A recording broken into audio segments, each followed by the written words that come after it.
And I can record the 10th of March, Rabbi Levitt, Pele Yoetz. Yeah, for some, yeah.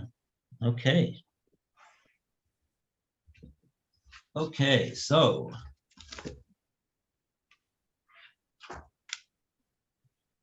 we are we're still doing Shmira. Yeah, I think we finished a nice lengthy discussion about merits.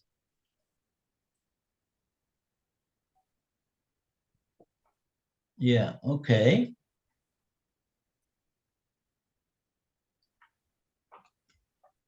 Oh, so we did the next paragraph. Someone who placed himself in place of danger and relies on a miracle is done. So he's liable for both.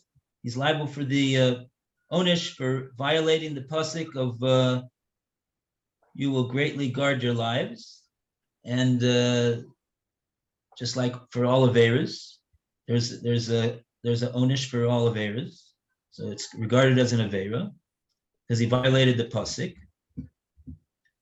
And secondly, what the Gemara in Shabbos is talking about, that he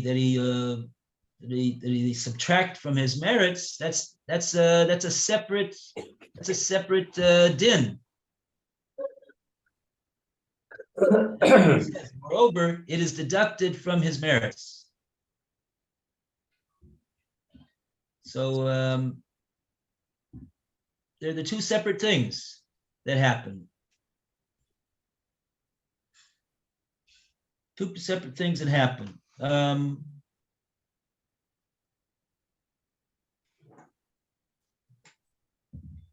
So this is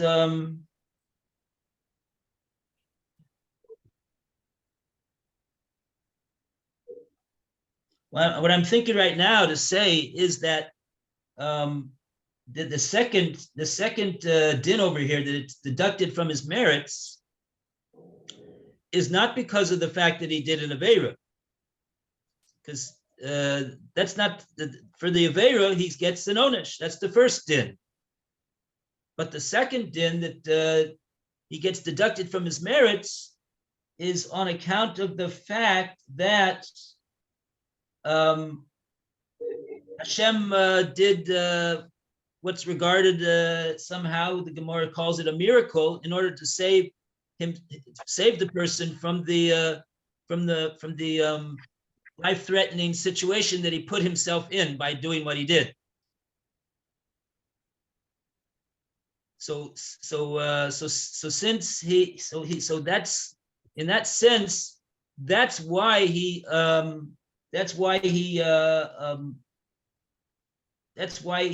I think that the Gemara says over there that it's deducted from his merits. So that's what doesn't make any sense to me. Because here's my example. I give tzedakah. That's a merit for me. Now, I jaywalk when there's cars coming, and I would have been hit by a car, but Hashem does a miracle, and saves me, and I don't get hit by the car. Right. So now, what are we saying? It's like I didn't give tzedakah. My tzedakah giving becomes canceled. Like the merit I have for that is gone. What does that mean? It's the same as like if you said, for example, I worked for half a day and I got $100, and now that I spent the $100, now I've got no more $100. Does that mean I didn't work?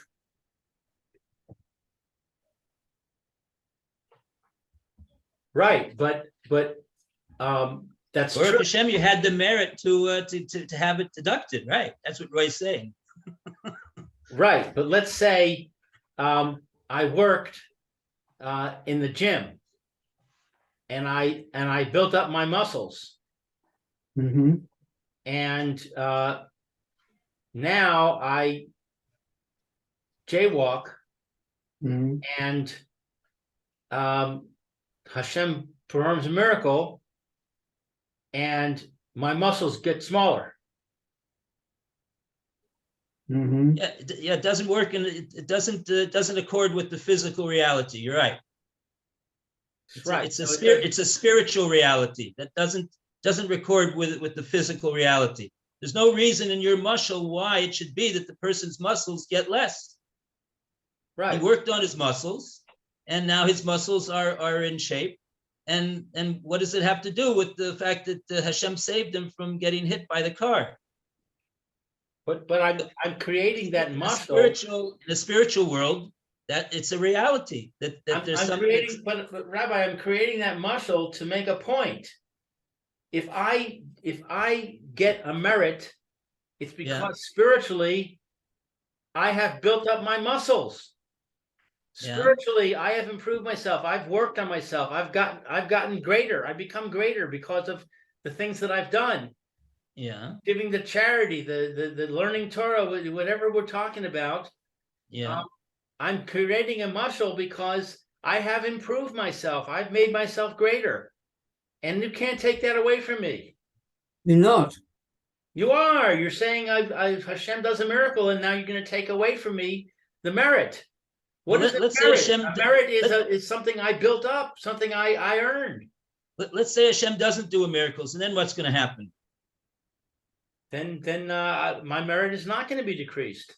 You won't be yourself. You won't have any more merits anymore. Not you, but the person that did this put himself in a dangerous situation. What, Hashem doesn't do a nace, get hit by so a that's car. the end of his merits.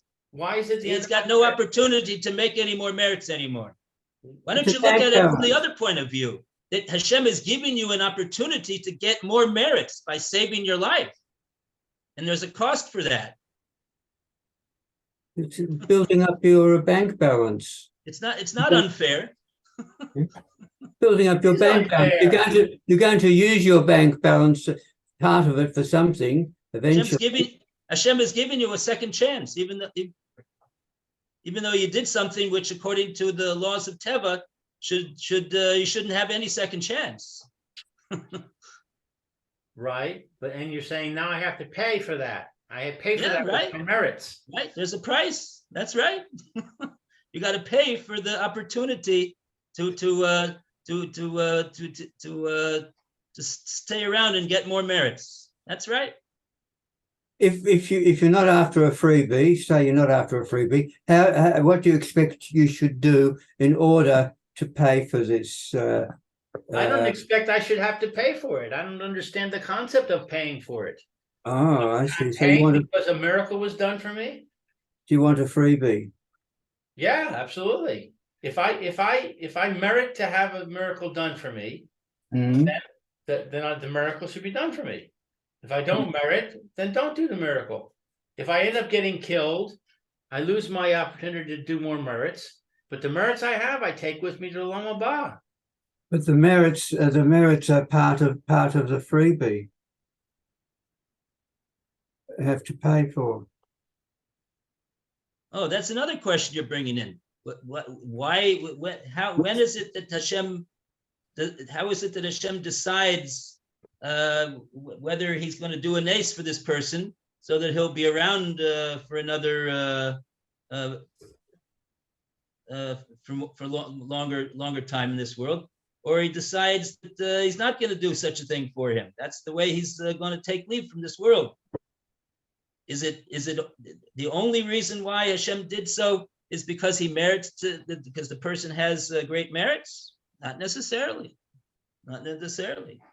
To be pure chesed. It's not necessarily because he was a great tzaddik that he was saved from this dangerous situation. Shomer Pasayim Hashem. Hashem saves the foolish ones. We see it every day in the way people drive and the way people walk in the street, and they don't pay any attention to what they're doing, and nevertheless we see somehow that it's Baruch Hashem, it's relatively uncommon that there's tragedies, in spite of the fact that people are so reckless with their lives. in the way that they drive, in the way that they walk in the sidewalk and everything.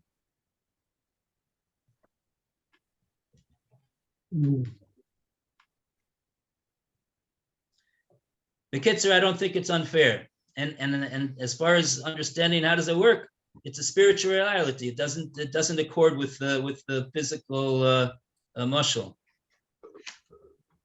How you'll ask, well, how it is that Hashem could take away that merit if I earned it? I don't know. That's what it says. But how does Hashem do it? Hashem figures out how to do it.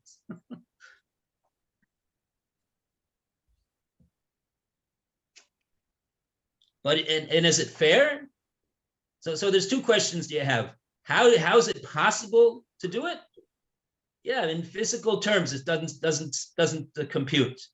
But it's not physical terms. It's a spiritual reality. So that's part of the spiritual reality. That's the way it works. That's the spiritual reality of the way it works. Is it fair? It seems to me it's a great deal. It's a great deal for this person. Put himself in danger. Really, the car should have ran over him and killed him, but somehow Hashem saved the guy, and he's got the shirt with the tire marks on his hanging up in his closet over there, so that, and he can tell everybody the story, and he's got a second a new lease on life. There's a Hasidic story about a person who goes to the afterlife and he's taken and he's shown two rooms. One room is Gehenna, and one room is Olam Haba. Oh, here's Alan. Yes, hi, Alan. You're trying to get in. All right, I'll send him a link. Okay, Lou is graciously going to send you a link again. Okay, bye. So they open the door to the room that's labeled Gehenna, and they see that the people's arms have been transformed, and they are spoons. They're long spoons. And there's all kinds of food on the table, but the spoons are too long for a person to be able to put the end of the spoon in his mouth. So nobody's able to eat. Now they close the door and they go to the next room, which is labeled Olam Haba. And they open the door, they see the same scene. The table is set with all the food. All the people are there. They all have arms that are now become spoons that are too long. But everybody's eating. The way they're eating is they're feeding each other. Ah, okay. So the He point can't do it for himself, but somebody else could do it for him. Right. So the point of that story to me is that you make your own Olam Haba based on your merits. These people had the merits that they were people who were kind people, and it was easy for them to figure out that they could help each other. Whereas the people in the Gehenna room did not have those merits. They did not have those midas, and so they couldn't figure it out. It didn't occur to them to help each other. So they were starving. Mm-hmm. Mm-hmm. So this is my idea of Olam Haba. Olam Haba is somewhere that I go in Mitzvah Hashem, and on the basis of my merits, the way I live my life, the things that I did, I'm going to have a certain Olam Haba.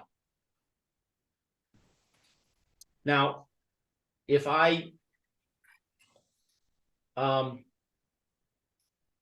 get miracles in this world,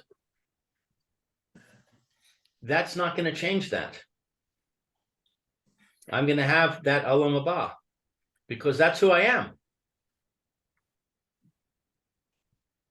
And what I'm hearing is, well, no, maybe it'll change it. Maybe if Hashem does all these miracles for me, then somehow I won't have that Olam Haba. I'll lose it because all my merits got taken out of my bank account. That's what doesn't make sense to me. Okay. Again, we said yesterday that there's an issue over here that needs to be addressed, and I think it's right. The fact that a person lives in this world is the most tremendous chesed that he didn't deserve. He doesn't deserve it at all. He did nothing to be placed in this world and given an opportunity to live for 120 years. What did he do to deserve that? Did he deserve? He has some merit. Hashem gives him a handout, pure chesed. And not only that, he does nisim with him every single second of his life. Keeps him breathing, gives him parnasa, gives him health. He's the recipient of unlimited chesed his whole life. So how is it possible that a person even if he does Hashem's ratzon, a person could think, oh, well, I've used up all of my whatever merit that I did. It was basically just to pay for the fact that I merited to live in Olam Hazeh for 120 years. And then I was able to breathe. I was able to have a house. I was able to live. I was able to function. I was healthy. I was capable.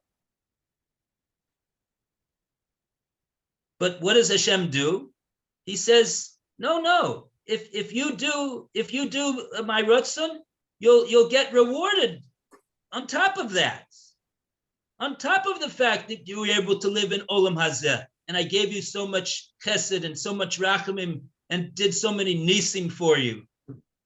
You didn't use up your merits.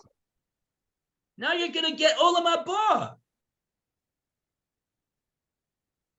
So where do you see that there was any merits that was used up?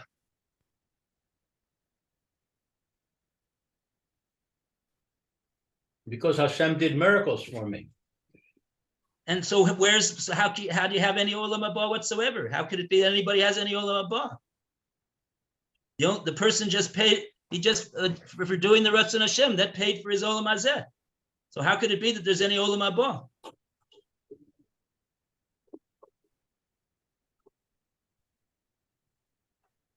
Well, maybe there isn't. Chas v'shalom. Chas v'shalom. It's one of the Yud Gimel Ikrim of the Rambam. Olam Haba? I believe so. Take a look. Tchias HaMesim. What's Tchias HaMesim?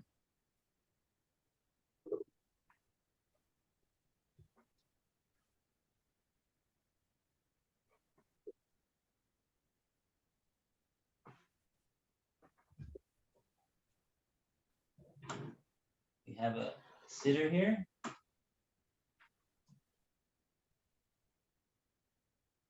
Let's suffice to say that someone who doesn't believe in Olam Haba is not a Maimon.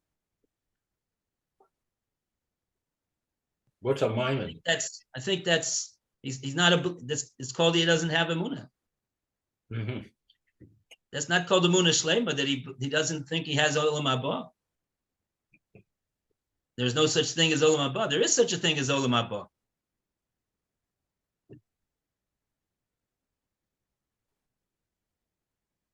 And that was Hashem's whole purpose in Olam Hazeh, that we would be given the ability, so to speak, to to earn our olam haba, so it wouldn't be bread of shame that we're just living in olam haba as like malachim without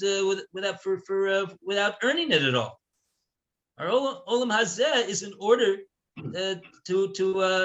it's a further chesed of Hashem, that we shouldn't feel shamed in getting a handout when we have all the pleasure of being in olam haba.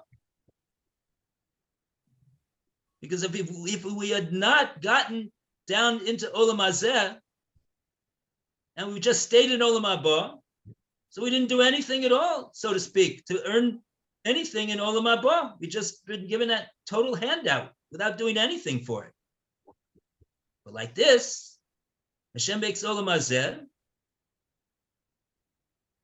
so that there's a certain feeling that we have earned olam haba. Well, you just convinced me that it's impossible to earn olam haba because it's too much of a payment. Oy vey. I'm just pointing out, shouldn't get the wrong idea. I'm just pointing out that Hashem's chesed and his rachamim is way above the and more than the strict justice of tit for tat and strict midas adin and strict judgments. It's all chesed, it's all rachamim, it's all ava. When a person really thinks about the deal that he's getting.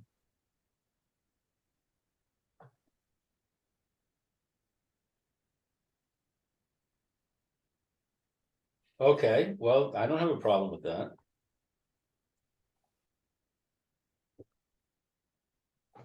Alan, are you there? Yes, Okay. my picture doesn't show up. Okay. For some Very reason. good. Can't get it back.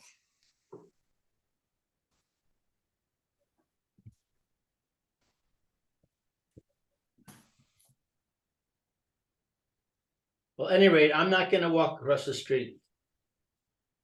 Unless there's a green light.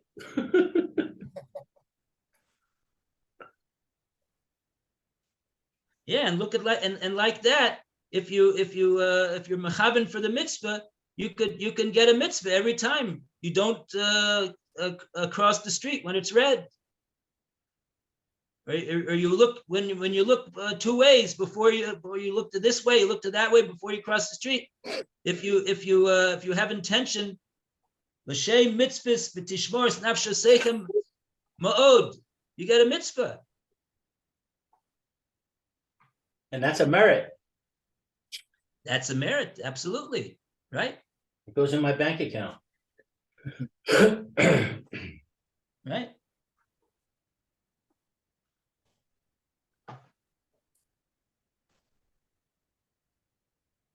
Yeah.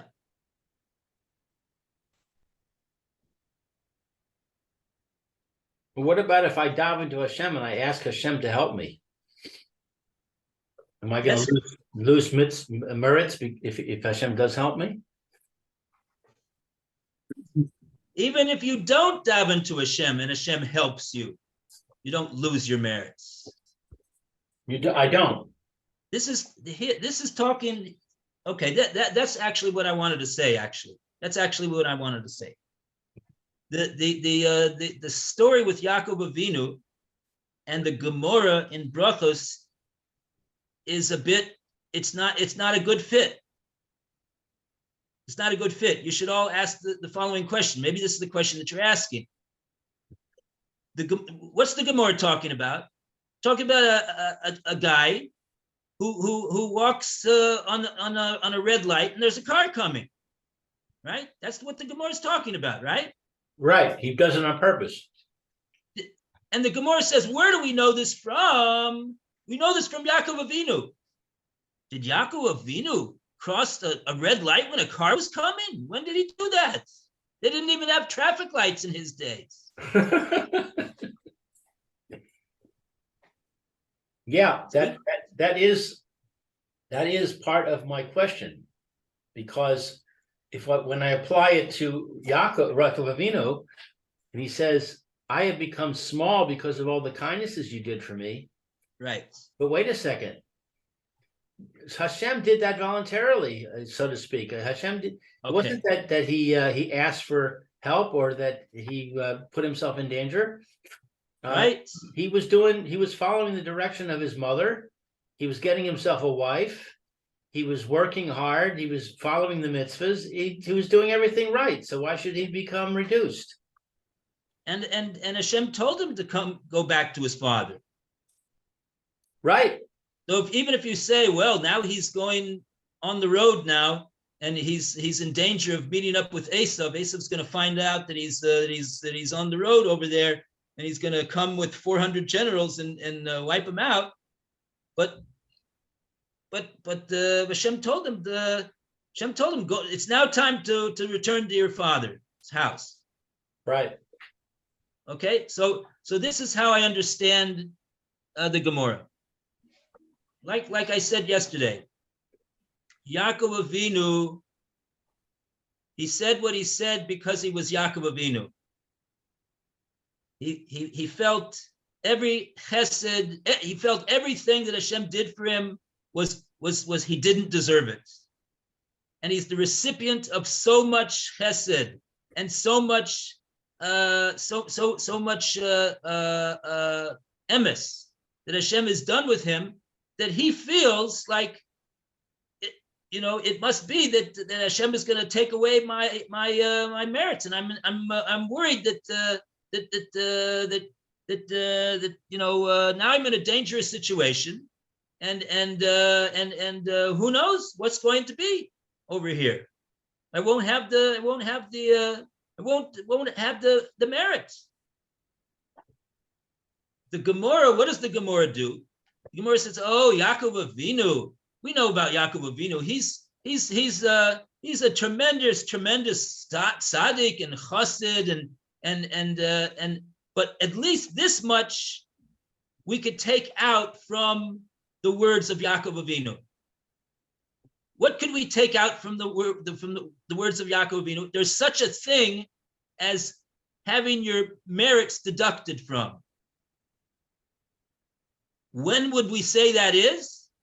not if you act like Yaakov Avinu, but if you do an Aveira. What Aveira? If you walk on a red light and the car is coming, you put yourself in a makam sakana. That's what the Gemara understood that we could learn out from the words of Yaakov Avinu.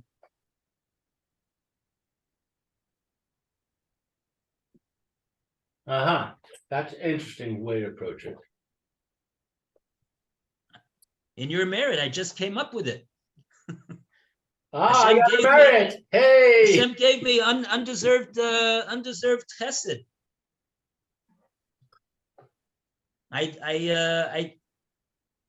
I really think that there's something to what I'm saying. I didn't see it written anywhere, but I think that this is a simple way to answer the question that we asked. Right. I think the question is a fair question, and I think the answer is a reasonable answer.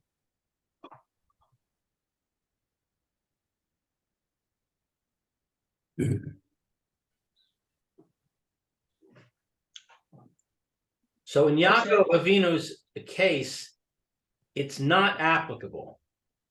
It's just that he's very, very humble, and so he is concerned about something that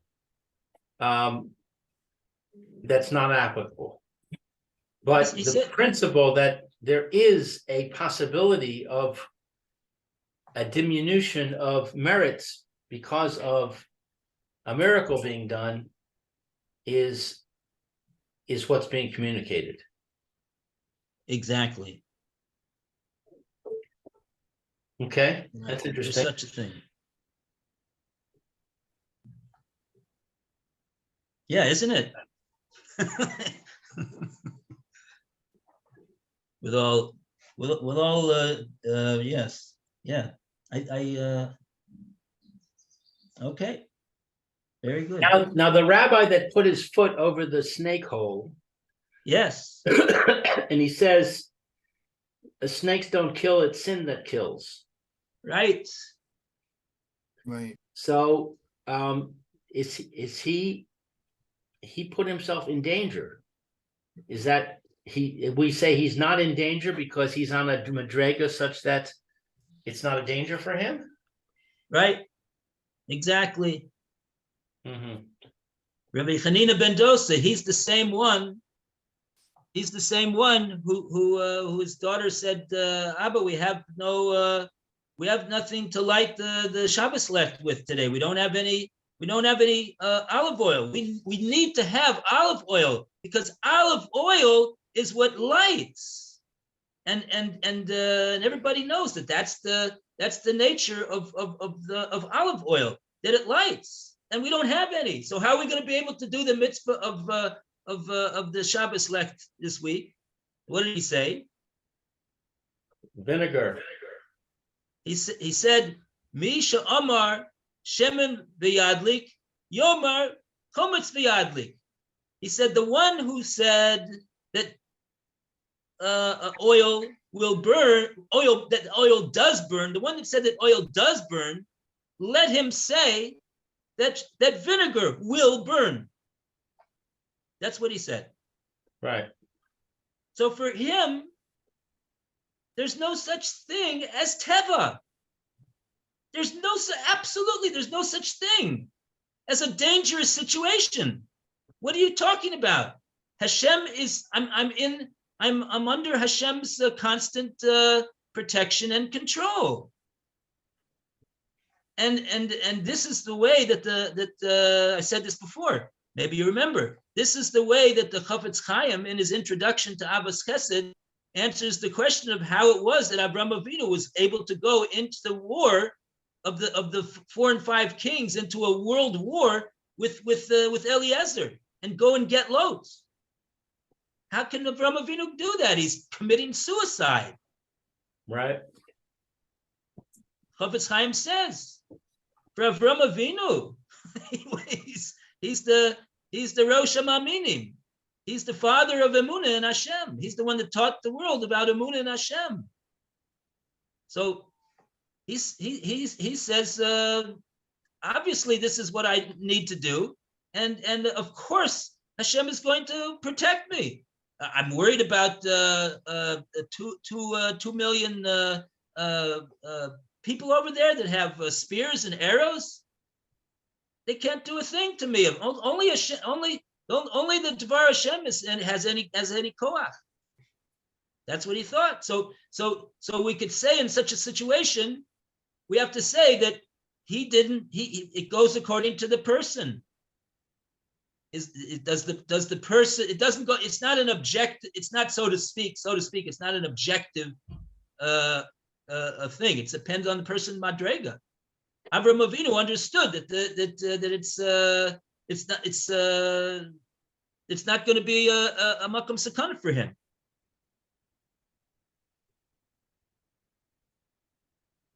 And as a matter of fact, after the whole Maisa, I think the Gemara brings this. He says, Al tira Avram, starcha harbe ma'od. And I think that Rashi over there says that he didn't lose any of his merits. We have to take a look at that pasuk in Chumash and the Rashi. Yeah, I know what you're talking about. I remember that. Okay. Anyway, so that's the. So in other words, so who is this Gemara talking about? Who's the Gemara talking to? It's talking to us. Right. It's talking to us. Don't try to be like Avraham Avinu. Don't say, oh, I heard on Life of Bitachon that there's no teva, and there's no such thing as statistics, and there's only a Kadosh Baruch Hu. Yeah, right. But and the other thing is that probably this Gemara is talking about a person that unnecessarily put himself in a makom sakana. There was no mitzvah. There was no reason. There's no good reason why that he had to put himself in this sakana. Right. Right, as opposed to Abraham and Rechina Bedosa, who had a reason. You know, the same question is asked about Pinchas when he went in, when he went into to try to do his act of zealotry against the Nasi of Shevet Shimon, Right. who was in the middle of an Avera. You don't think that that tent was the Medrash says it was guarded by so many bodyguards of Shevet Shimon, and anybody would try to do anything to the Nasi of Shevet Shimon, that's going to be Hashem did the Medrash says that there was number of nisim that was done for Pinchas in order to do what he did, and then to get away alive. Right. 10 miracles. He put himself in tremendous sakana mamish, in order to do what he did. Right. Was his merits deducted? He got Brisi Shalom. yeah. So All right, well, okay. thanks, Rabbi. This was a helpful session. I'm not saying I completely understand it, but you've given me a bunch of stuff to think about. Great. Baruch Hashem. Yashakoyek to you. As I say, I don't think I ever got to what I got to until today in this sugya. So Yashakoyek to you. Well, make one of the 48 ways is make your teacher wiser. Very good. Baruch Hashem.